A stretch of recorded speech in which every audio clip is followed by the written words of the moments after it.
Hey guys, what's going on? It's your boy Saglich, aka Sag. Today I'm bringing you some domination gameplay on Instinct, but then again, we are really talking about some more embarrassing stories. And I know it's been a while since I brought you some older stories, but anyway, it's time to get into it. Time to talk about some more. And these are all going to focus on times I have gotten in trouble in school. And particularly speaking, I have been somewhat of a good student my entire career as a student, but there have been times where I've gotten in a little bit of trouble. And so, first off, I guess we will go in chronological order, happening from the earliest to the latest. And first up, we have when I was in third grade. I went to a private school, and it was a Christian academy. So, as you can tell, guys, don't act the best sometimes. And I was sitting here, and we were having recess. And during recess, my buddy was wanting to play basketball. And if you don't know who I am or haven't seen me, I'm basically a very short, bigger, white kid with no athleticism as far as basketball goes. And so, although I do enjoy playing it, at the time, I didn't want to play it. So, instead, I saw that there was a couple of people that actually were playing some sort of different game. They had a jump rope and had it out in one hand and would swing it around and jump over it as they went through. Yes, I know it could be dangerous, but oh well. So at the time, I decided to go play with them, and it just so happened to be a female doing the holding the rope. And so my friend RJ was like, yeah, he was upset, and so he goes, yeah, go have fun with your girlfriend. And so I look at him, and I basically mouth the words, F you. And yes, this was in third grade, guys. And one of the girls that were playing heard it, and was like, oh! And of course she goes and tells the teacher, you know? Like, we all know the tattletale of the group. And thanks. Thanks, Megan. So the teacher comes over and asks me what I said. And I was like, I repeated it. And she was like, you come over here with me now. And so I go with her, and she's like, stand on the white line. So I'm sitting there standing on the white line. I'm upset. And she's like, you stay here until the end of recess. And I was like, what? But, guys, it is what it is. I kind of deserve it. And she goes, just wait till I tell your dad what you said. And I was like, uh-oh. So, wasn't really happy about that, but, again, it's okay. And so later that day, I did get a butt whooping and a grounding. So, yeah. And next up, it actually happened the same year. My dad would drop me off at school early in the morning and pick me up on his way home. And so I would stay after school for aftercare until he would get there. And so we would play in the gym the entire time while waiting on our parents to pick us up. And my dad just so happened to come get me in his little white Ford Ranger. And they would call us from the entrance of the gym. And there was a line of cars, and outside just so happens that two of my friends were throwing the tennis balls back and forth. And teachers weren't really paying attention to them. They were just trying to get the kids out of there. And so it just so happened that one of the kids that threw the ball overthrew the other person, so that the ball went into the line of cars and hits my dad's truck.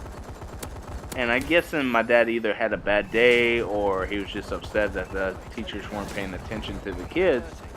He gets out of the truck and walks over to the teacher, who was my third grade math teacher, Mrs. Cargill. And he starts talking to her. And, well, really, he starts yelling at her.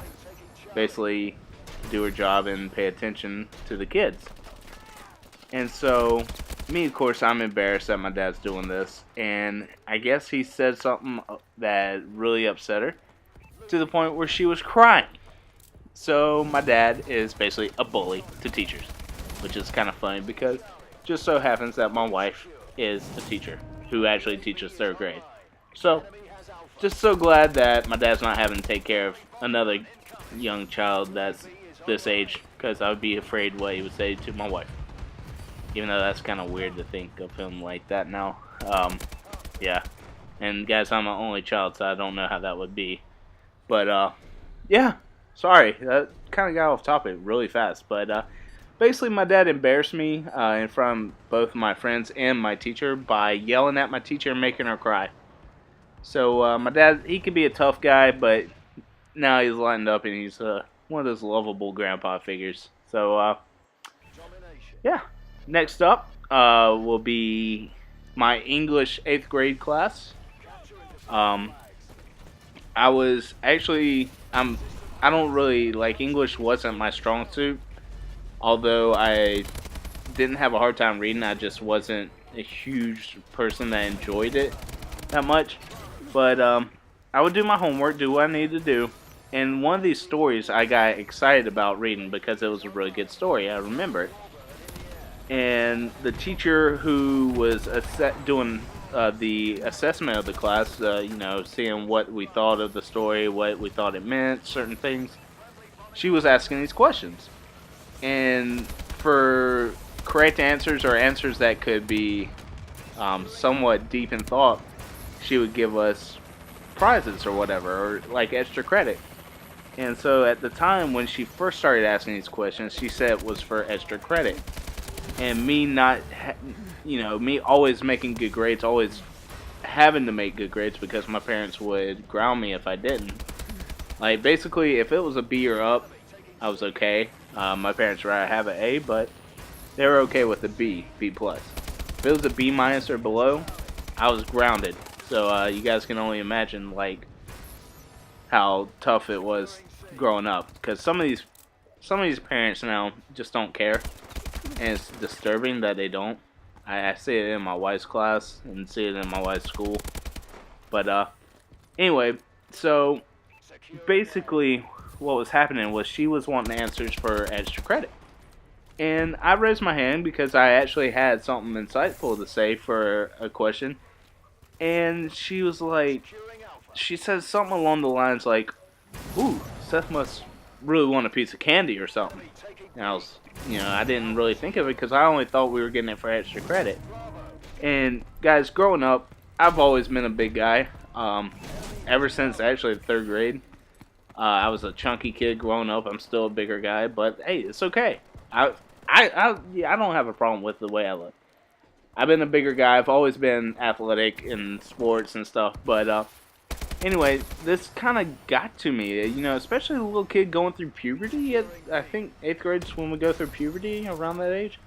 But, growing up, she was like, "Oh, Seth must really want some candy." And so I completely, I didn't flip out, but it just completely flipped my mood. It basically upset me really bad to the point that she called me big. What kind of teacher does that to a student, And so basically my mood flipped. I got an attitude with her and I was like, "Well, actually, no." And she said something and I started back talking her to the point where I got a silent lunch.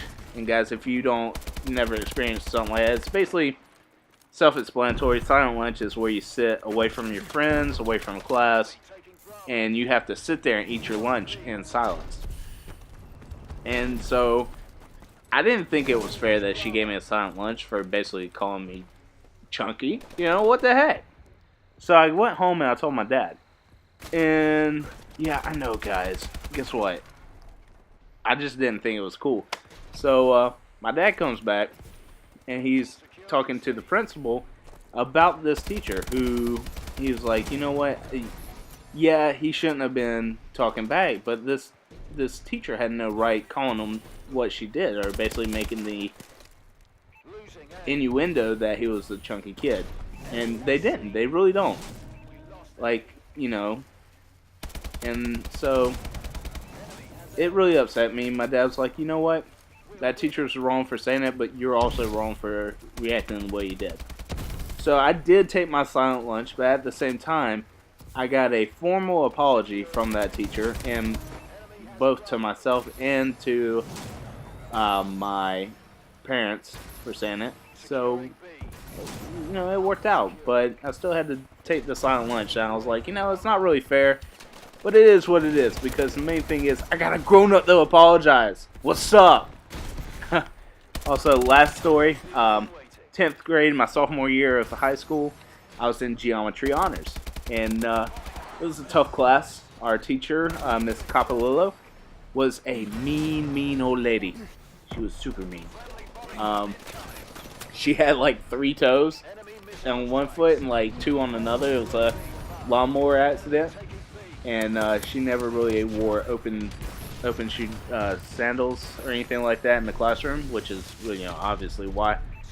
But for our answers, we had to say everything in verbatim, which means word for word is the Latin transcribed. But yeah, basically we have to say everything word for word, all the postulates we used, all the things we used.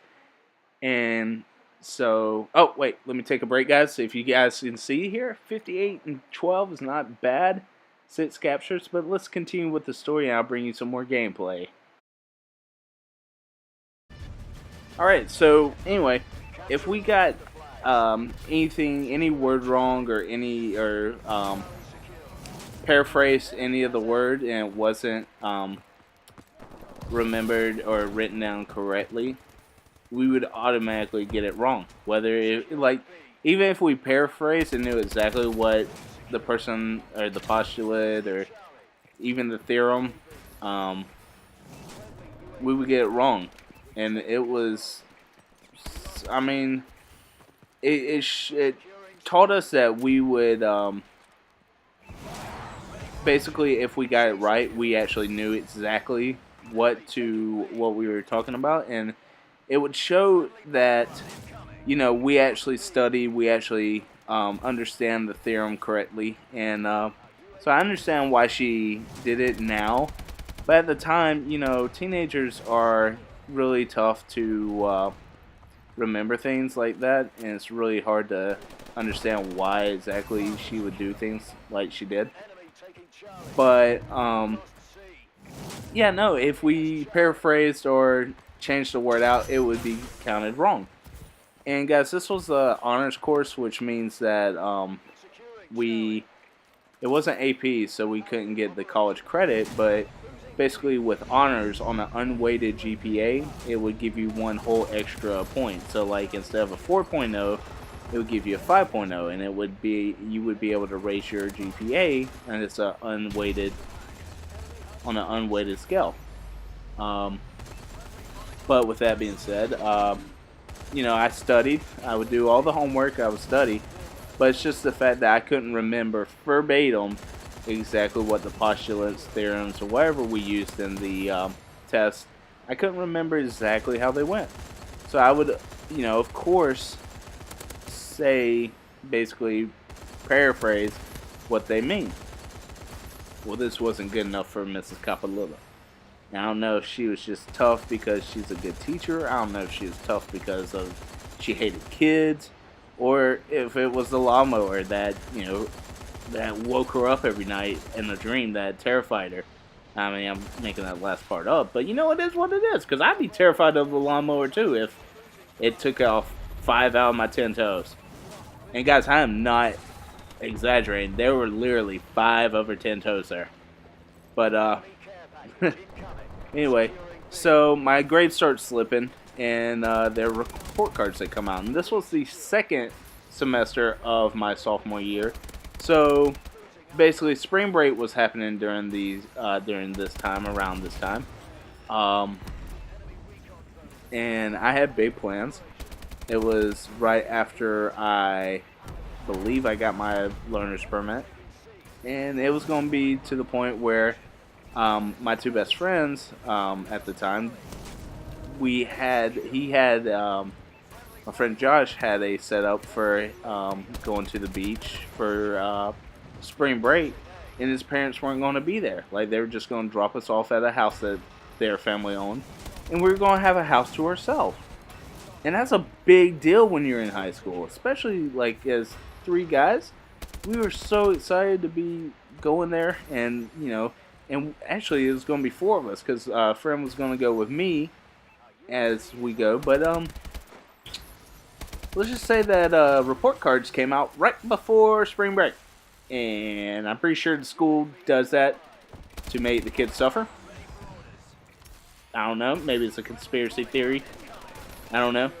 But pretty sure they did it on purpose to ruin my spring break.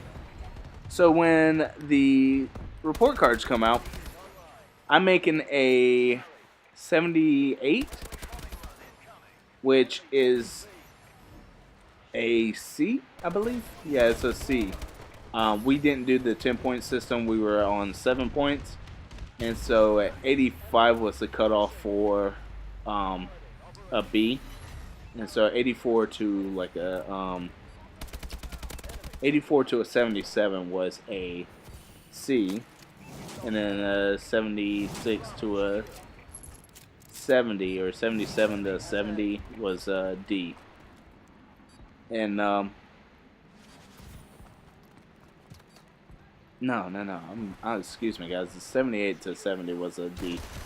So I was just right on the cusp of getting a C, which regardless it wouldn't have mattered because parents would have still been upset. But report cards came out, and 2 days before we were getting ready to go, my dad gets the report card. I open it up, and I'm like, oh. And I was trying to hide it before he got a look because I knew the minute he was going to look, he was going to tell me that I couldn't go. So I was trying to hide it. Wasn't able to hide it in time. And he gets the report card, opens it up, and now I'm not sure how it works now. I haven't asked my wife, but now report cards have to be signed, or back then report cards had to be signed by your parents and turned in. And when my dad opened the report card, it was all A's until he got to the last little section that said, math 201 or whatever math it was, and said geometry honors, and it said a D plus. And my dad looked at me, and I could just tell in his face that he was about to rage. And I was like, and he goes, what is this? What is this? What is that? You've been studying, blah, blah, blah. I told him, I explained to him that I've been studying, that the teacher's being crazy for making us do it verbatim. And he was like, well, you can forget about spring break. You forget about everything, like all weekends and stuff, until you get your grades up. And so spring break was taken away. My spring break was just, my attitude went from ecstatic to just like it was just a big letdown for me. And I told the guys we were all upset, but they still went to Myrtle Beach by themselves and had a great time. And I was stuck at home doing chores around the house. And on top of that, we had the opportunity to get extra credit for this class. So I spent basically 2 weekends at the high school getting extra credit from my teacher, doing all sorts of things, more problems, just all things around the classroom that I could. And she was like, I didn't want to give you this, but the fact is that you really have to understand this and do it this way so that it stays with you. And I turned my grade around from a D plus to a minus at the end of the semester. I understood why my parents did it. They wanted me to do good in class, and now I understand. But that just sucked having spring break taken away from me, especially at that age where you just can get in a lot of trouble. But yeah, that's my stories, guys. I hope you enjoyed them. It's been a long time since I gave you some embarrassing ones, so hope you enjoyed these 4 that I told you. Leave a like if you did, comment if you want to subscribe if you haven't. Also, check in the description below for my Twitter, my channel, along with the embarrassing story playlist. I hope you guys have a great day. Peace.